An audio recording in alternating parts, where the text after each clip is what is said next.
முயலுடைய தந்திரம். பேசுனர் பெரியண்ணன் சந்திரசேகரன். ஒரு காட்டில் சிங்கம் ஒன்று வாழ்ந்து வந்தது. அது மிகவும் பலசாலி. அதனால் கர்வத்துடனும் வாழ்ந்து வந்தது. அது தன் கண்ணில் தென்படும் எல்லா மிருகங்களையும் உணவுக்காகவும் விளையாட்டுக்காகவும் வேட்டையாடும். ஒரு காட்டில் சிங்கம் ஒன்று வாழ்ந்து வந்தது. அது மிகவும் பலசாலி. அதனால் கர்வத்துடனும் வாழ்ந்து வந்தது.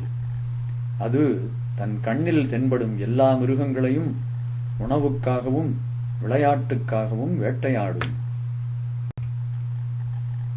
இதனால் காட்டில் உள்ள எல்லா மிருகங்களும் மிகவும் கவலையடைந்தன. அனைத்தும் சேர்ந்து ஒரு கூட்டம் போட்டு சிங்கத்திடம் பேச வேண்டும் என தீர்மானம் போட்டன. இதனால் காட்டில் உள்ள எல்லா மிருகங்களும் மிகவும் கவலையடைந்தன. அனைத்தும் சேர்ந்து ஒரு கூட்டம் போட்டு சிங்கத்திடம் பேச வேண்டும் என தீர்மானம் போட்டன. பிறகு சிங்கத்திடம் எல்லா மிருகங்களும் சென்றன. நீ எல்லா மிருகங்களையும் கொல்வது சரியான முறை கிடையாது. எனவே நாங்களே ஒரு முடிவெடுத்துள்ளோம். நீ யாரையும் இனி வேட்டையாடக்கூடாது. நாங்களே தினமும் ஒருவரை உன்கிட்டே அனுப்பி வைப்போம் என்று கூறின. பிறகு சிங்கத்திடம் எல்லா மிருகங்களும் சென்றன. நீ எல்லா மிருகங்களையும் கொல்வது சரியான முறை கிடையாது. எனவே நாங்களே ஒரு முடிவெடுத்துள்ளோம். நீ யாரையும் இனி வேட்டையாடக்கூடாது. நாங்களே தினமும் ஒருவரை உன்கிட்டே அனுப்பி வைப்போம் என்று கூறின. சிங்கமும் சரி என்று கூறியது. தினமும் ஒவ்வொரு மிருகமாக சிங்கத்துக்கு உணவாகச் சென்றன. அன்றைக்கு முயலின் முறை.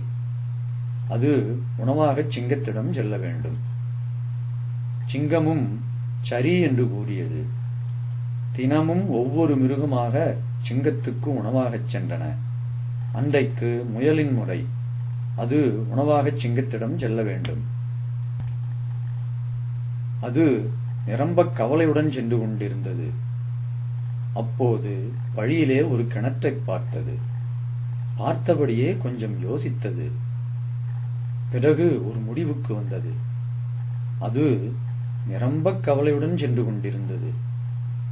அப்போது வழியிலே ஒரு கிணற்றைப் பார்த்தது. பார்த்தபடியே கொஞ்சம் யோசித்தது. பிறகு ஒரு முடிவுக்கு வந்தது. முயல் பிறகு கொஞ்ச நேரம் விளையாடிவிட்டு சிங்கராஜாவிடம் சென்றது. சிங்கராஜாவே, என்னை மன்னியுங்கள், நான் தாமதமாக வந்து விட்டேன் என்று தலைதாழ்த்தி நின்றது. முயல் பிறகு கொஞ்ச நேரம் விளையாடிவிட்டு சிங்கராஜாவிடம் சென்றது. சிங்கராஜாவே, என்னை மன்னியுங்கள், நான் தாமதமாக வந்து விட்டேன் என்று தலைதாழ்த்தி நின்றது. சிங்கமும் காரணம் கேட்டது. அதற்கு முயல் சொன்னது, சிங்கராஜாவே, நான் வரும் வழியில் ஒரு சிங்கத்தை பார்த்தேன். அது என்னை எங்கே போகிறாய் என்று கேட்டது. நான் சொன்னேன், எங்கள் சிங்கராஜாவுக்கு உணவாகப் போகிறேன் என்று. சிங்கமும் காரணம் கேட்டது. அதற்கு முயல் சொன்னது, சிங்கராஜாவே, நான் வரும் வழியில் ஒரு சிங்கத்தை பார்த்தேன். அது என்னை எங்கே போகிறாய் என்று கேட்டது. நான் சொன்னேன், எங்கள் சிங்கராஜாவுக்கு உணவாகப் போகிறேன் என்று. அதற்கு அந்த சிங்கமோ, இந்த காட்டில் நான் மட்டுமே ராஜா, வேறு யாரும் இல்லை. இங்கு இருக்கும் எல்லா மிருகமும் எனக்கே சொந்தம் என்று கூறியது. சிங்கராஜாவுக்கு நிறைய கோபம் வந்தது. முயலுடன் அந்த சிங்கத்தை பார்க்கச் சென்றது. அதற்கு அந்த சிங்கமோ, இந்த காட்டில் நான் மட்டுமே ராஜா, வேறு யாரும் இல்லை. இங்கு இருக்கும் எல்லா மிருகமும் எனக்கே சொந்தம் என்று கூறியது. சிங்கராஜாவுக்கு நிறைய கோபம் வந்தது. முயலுடன் அந்த சிங்கத்தை பார்க்கச் சென்றது. முயலும் அந்த கிணற்றை காட்டிட்டு, சிங்கம் அதனை எட்டிப் பார்த்தது. அதன் உருவம் உள்ளே தண்ணீரிலே தெரிந்தது.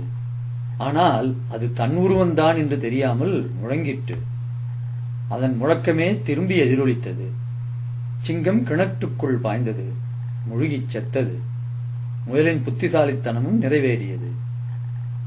முயலும் அந்த கிணற்றைக் காட்டிட்டு சிங்கம் அதனை எட்டிப் பார்த்தது. அதன் உருவம் உள்ளே தண்ணீரிலே தெரிந்தது. ஆனால் அது தன் உருவந்தான் என்று தெரியாமல் முழங்கிட்டு. அதன் முழக்கமே திரும்பி எதிரொலித்தது. சிங்கம் கிணற்றுக்குள் பாய்ந்தது, முழுகிச் செத்தது. முயலின் புத்திசாலித்தனமும் நிறைவேறியது.